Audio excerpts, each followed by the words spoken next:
Более 80 детей, более 100 детей. Эти главные слова будут в сердце пусть всегда. Работая над собой, хотим мы этого или не хотим. Я буду сбивать, заблуждать детей Адама, алейхиссалям. Пусть Аллах, Он утвердит, станет сильным, как гранит. Не үшін етілген өйтіріп? Соның яшау жолын ақында білім алғанына бәріңізге де бұйыраймын.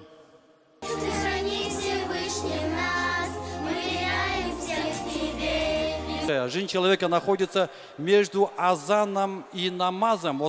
Дәрежесі көп болсын, соның сауабы да болсын өлдеріміздің янынан, қиынықта жүргендердің янынан болсын да, иншалла, соны ниетпен етеміз әлі.